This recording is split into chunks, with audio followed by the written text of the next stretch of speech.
Posible pang masuspindi o bawi ng LTO ang lisensya ng aktor na si Derek Ramsey at ng kanyang kaibigan. Kaugnay po yan ng peking plaka na ikinabit sa isang luxury car. Saksi, si Maki Pulido.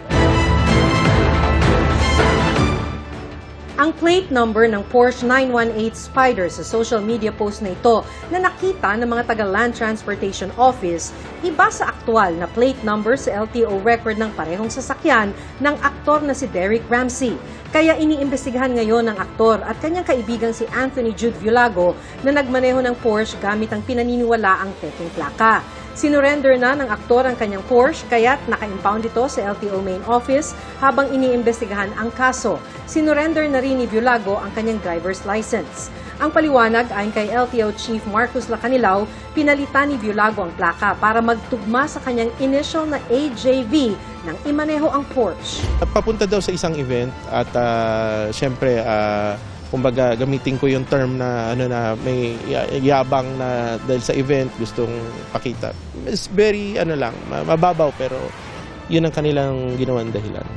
5,000 piso ang multa sa kasong improper attachment of authorized motor vehicle license plates. Very apologetic naman pareho. Si Mr. Ramsey, pinaliwanag niya na galing siyang abroad.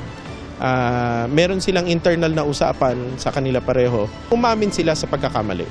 Depende sa desisyon ng LTO Intelligence Division, posibleng suspindihin o i-revoke ang mga lisensya ni Ramsey at Viulago.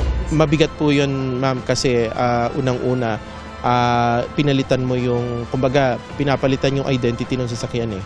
Ibang plaka yun nilagay. So, bawal po talaga yun. Titingnan din po natin kung maayos lahat ng mga dokumento.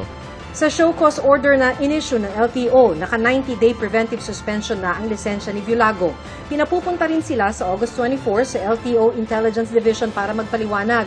Pero sa halip ay pumunta na kahapon ng dalawa, sabay sa pag-surrender ng Porsche. Sa kanyang social media post noong August 16, git ng aktor may proper plates daw ang lahat ng kanyang mga sasakyan. Ako si Maki Pulido, ang inyong saksi.